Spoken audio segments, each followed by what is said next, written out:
My name is Teresa, and if you're listening to me now, understand this: I don't forgive and I don't forget. My mother and sister once believed they could bury me in lies, humiliate me behind closed doors, and strip me of dignity while holding out their hands for my hard-earned money. But what they didn't realize is that every insult, every betrayal, every demand became fuel. I turned into fire, and fire doesn't ask permission, it devours. They said the trip to the country club was canceled. Those were my mother's exact words, dripping with rehearsed disappointment, as if she cared about sparing me from the news. I remember her standing in the hallway of our Charleston house, swirling wine in her glass like it was an extension of her hand.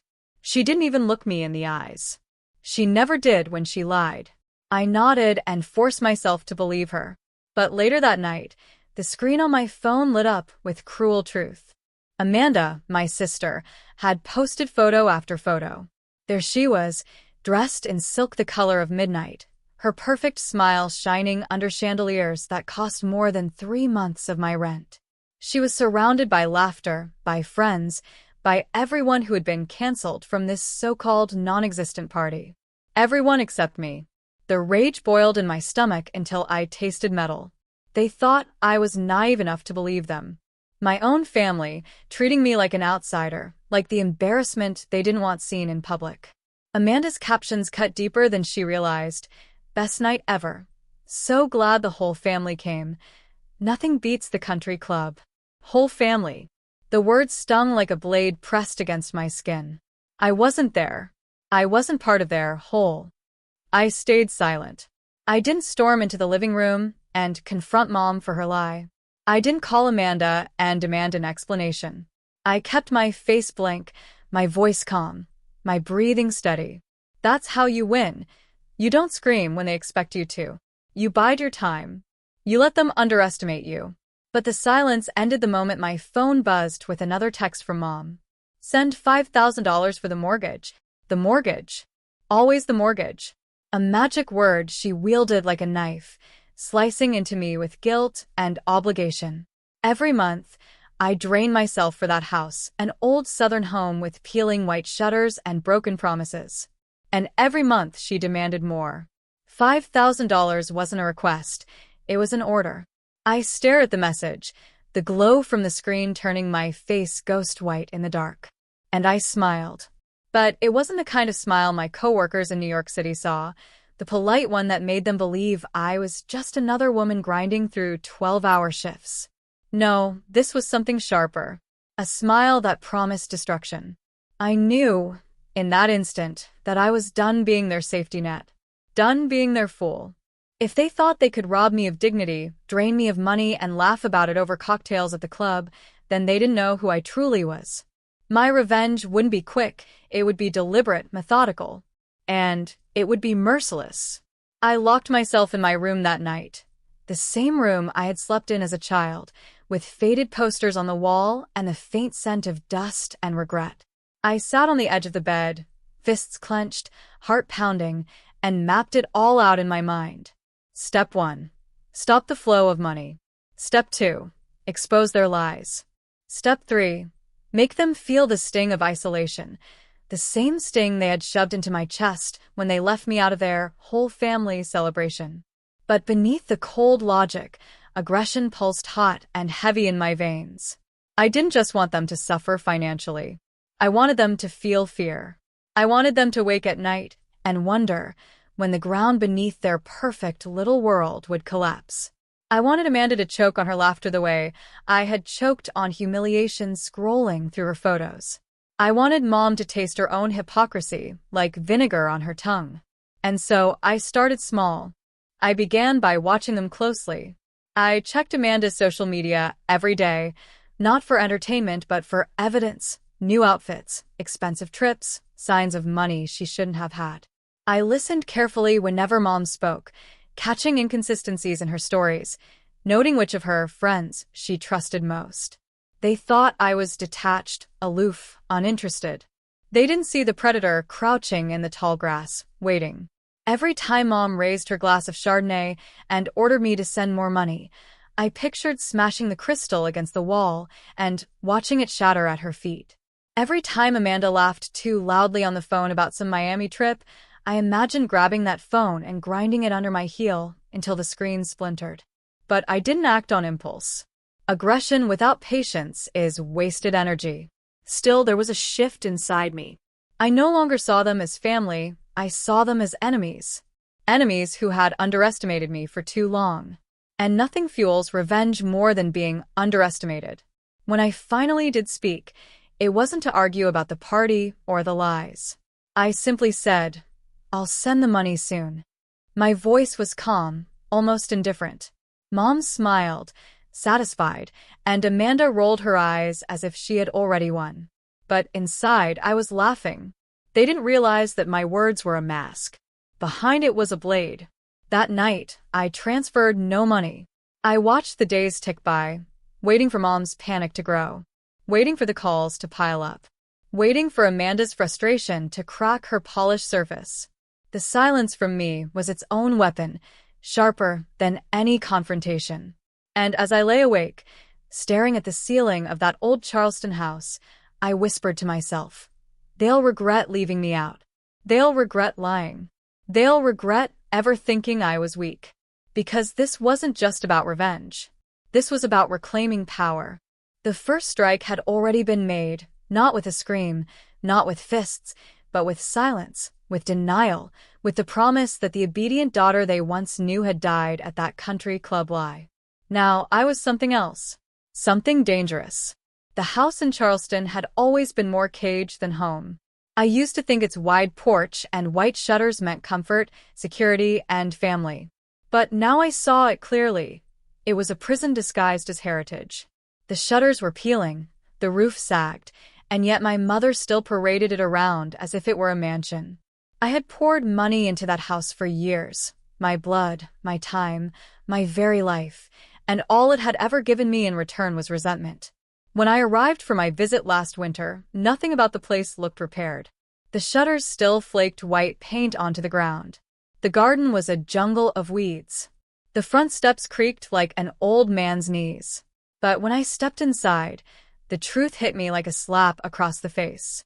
The living room gleamed with imported Italian furniture. Not just a chair or a table, an entire set, polished leather and sleek wood, the kind you saw in glossy catalogs. And the centerpiece? A sofa. I didn't need to ask its price. I already knew. I'd seen one like it during a work trip to Manhattan. $12,000. $12,000, when I had been wiring my mother money with mortgage written in the memo line. The bile rose in my throat. Amanda strolled in wearing new boots, shiny and untouched by dirt. She smirked as if she could read my mind. Nice, isn't it? Straight from Florence. Mom said we deserved a little luxury. Luxury. That word burned hotter than fire. Every extra shift I had worked in New York, every sleepless night in my shoebox apartment, had been stolen to buy their luxury. I clenched my fists so tightly my nails dug crescents into my palms. When I confronted my mother, she brushed it off with a laugh. "You act like money is everything, Teresa. Don't you want us to be happy?" Happy. As if their happiness came at no cost. As if my suffering was a fair trade for Italian leather and weekend trips to Atlanta. When I pressed harder, her voice turned sharp, brittle, like a whip. "Do you want us on the street?" The audacity almost floored me. No shame. No guilt. Just another performance in her lifelong role as victim. I stood in that gleaming den, surrounded by lies bought with my labor, and I felt the last tether snap inside me. That night, in my childhood bedroom, I lay awake staring at the ceiling fan's slow, broken spin. The air smelled like dust, memories, and betrayal. It was there on that thin mattress that I made my vow. If they thought they could bury me under debt and deception forever, they were wrong. If they thought I would keep feeding them while they laughed behind my back, they had no idea what kind of storm I was ready to unleash. I started small, because revenge is sweetest when it builds like pressure in a pipe. I watched them more carefully. I asked questions that seemed casual, but were barbed hooks for information. I noticed how Amanda's eyes flickered when I mentioned her job in Atlanta. I paid attention to Mom's sudden silences when I asked about the bank. They thought they were clever, that they could hide things from me. But I was sharpening myself with every lie they told. The next morning, over breakfast, Mom raised her glass of orange juice as though it were champagne and asked, "So, when will you send the next payment?" I looked at her and let my lips curl into a polite smile. Soon. Her shoulders relaxed. Her relief was visible. Amanda smirked like the spoiled child she'd always been. They thought they had me right back where they wanted me, obedient, dependable, blind. But in that moment, I felt stronger than I ever had. Because I wasn't promising them money. I was promising them pain. The anger inside me had shifted into something colder, more precise. Aggression doesn't always have to roar. Sometimes it whispers, and those whispers are more dangerous than any scream. I wasn't going to confront them directly, not yet. They thrived on drama, on emotional outbursts they could twist and use against me. No, I was going to play this game on my terms. I imagined ripping the facade off their lives piece by piece. Amanda's reputation among her little circle of friends? I could ruin that with a few well-placed words and the truth about how she funded her trips and clothes. My mother's standing in the Charleston community, the one she prized more than anything? That could crumble in an instant once people saw the financial lies she buried beneath the surface. As I sat in that house of shadows, I could almost taste their downfall. That night, I walked through the living room alone, running my hand across the smooth leather of the sofa. My reflection glared back at me from its polished surface. It wasn't the reflection of the quiet, dutiful daughter they thought they owned. It was someone harder, sharper, someone ready to draw blood. "Luxury," I whispered, my voice dripping with venom. "Let's see how long it lasts when the well runs dry." The rage didn't consume me, it clarified me. Every breath, every thought was directed toward one goal: to make them understand what it feels like to be betrayed, excluded, and used. I didn't just want to cut them off financially. I wanted to strip them bare of their illusions, to leave them exposed and gasping, the way I had been all those years. The house in Charleston, with its peeling shutters and shiny furniture, became my battlefield. And I wasn't planning to lose. Because the truth is, revenge isn't just about payback, it's about control. For too long, they had controlled me with guilt and obligation. Now, I would control them with silence, with exposure, with the slow suffocation of their false security. That winter night, in the dark of my old bedroom, I swore again, this time aloud. "I'll destroy you both. And when I'm done, you'll wish you'd never lied to me." And for the first time in years, I slept soundly. I stopped sending the checks. At first, it was almost amusing, watching the days tick by without a single transfer from my account to theirs. I imagined my mother pacing the living room of that Charleston house, wine glass in hand, waiting for the familiar ping of her bank notification. I imagined Amanda, lounging in some Atlanta apartment, scrolling through her phone, confident the money would be there as always. Only this time, it wasn't. Weeks passed before the first call came. It was Amanda, her voice trembling in a way I had never heard before. "The bank's calling," she whispered, panic threading her words. "They say Mom's behind on payments." "What are you doing, Teresa?" I let the silence hang heavy between us, then laughed. A cold, sharp laugh that sliced through her panic. "What am I doing?" "I'm teaching you both a lesson." The silence on the other end of the line was the sweetest music I'd ever heard. Amanda had no clever retort, no sarcastic jab. Just the sound of her breath, short and quick, as the reality began to sink in. But I didn't stop there. Cutting off the money was just the first taste of their punishment. I wanted them to choke on every lie, to drown in the same betrayal they'd fed me for years. So I dug deeper. In Manhattan, my connections ran wide and deep. Working long hours in finance had given me more than exhaustion. It had given me access. I called in favors, asked quiet questions, and within weeks, I had the documents spread across my apartment floor like a war map. Bank records, transfers, hidden accounts in Amanda's name. Money funneled not into a mortgage, but into her boyfriend's failing startup in Miami. Every dollar I had sacrificed was sitting in a pit of bad investments and empty promises. My rage burned hotter with every page I turned. They had looked me in the eyes, begged for mortgage money, and then laughed as they poured it into their selfish dreams. I wasn't just angry, I was electrified. Betrayal like that doesn't just wound, it arms you. I printed every record, every damning transaction, neatly organized in folders. And then I decided where they would go. Their friends at the Charleston Country Club, the ones they drank martinis with and whispered about status and lineage.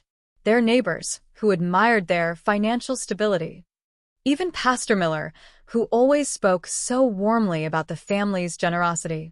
I made sure everyone received a copy. The fallout was immediate.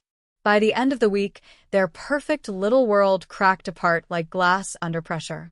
I heard about it through whispers first, through acquaintances who couldn't wait to tell me that Amanda had been uninvited from a weekend gathering, that Mom had been politely asked not to sit at her usual table in the country club dining hall. People smiled at me knowingly, their voices dripping with satisfaction at the scandal. For once, I wasn't the one humiliated. They were. Amanda called again, this time her voice sharp with fury instead of fear. How could you do this to us? Do you know what people are saying? I laughed again, that same jagged sound that seemed to unsettle her more than any scream. I didn't do this to you, Amanda. You did this. I just turned the lights on. She cursed me, shouted that I had ruined everything. But the more she raged, the calmer I became. Her aggression was wild and sloppy. Mine was sharp and precise. I let her words bounce off me like stones against steel. When Mom finally called, her voice was broken, hoarse from too many cigarettes and too much wine. Teresa, we can fix this. Just send the money, and we'll make it right. I closed my eyes, savoring the irony. No, Mom. You broke it. And I'm not here to fix it anymore. Her sobs on the other end should have moved me once. But now they only fed me. Each tear she shed was repayment, a currency I'd been owed for far too long. But revenge isn't just about exposing lies. It's about making the guilty feel the weight of their choices. I wasn't done. I wanted Amanda to know what it felt like to lose something she cared about. I wanted my mother to understand that manipulation has consequences. So I started spreading smaller truths, carefully chosen stories that traveled faster than wildfire. I told a few of Amanda's friends how she'd bragged about using my money for designer clothes, how she'd laughed at their ignorance while sipping wine bought with my labor. I hinted to Mom's neighbors that she'd never been the generous matriarch she claimed, but a parasite who drained her own daughter dry. The beauty of revenge is that you don't need to say much, just enough for people to start asking questions. Once suspicion is planted, it grows on its own. Soon, Amanda's boyfriend in Miami called her out publicly. His startup was failing, investors were backing out, and when he realized the money wasn't hers to give, he abandoned her. She had poured everything into him, my money, her pride, and he left her standing in the ashes. Mom, meanwhile, found herself isolated.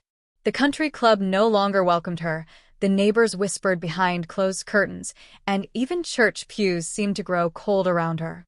She had lived her life feeding on appearances, but appearances don't survive scandal. And I thrived. For the first time in years, I felt powerful. My silence had been my weapon. My exposure of the truth had been my strike. And their downfall was my victory. Still, the aggression inside me hadn't cooled. It wasn't enough to see them suffer socially. I wanted them to feel it deeper, more personal, more permanent. I wanted to strip away not just their reputations but their sense of control.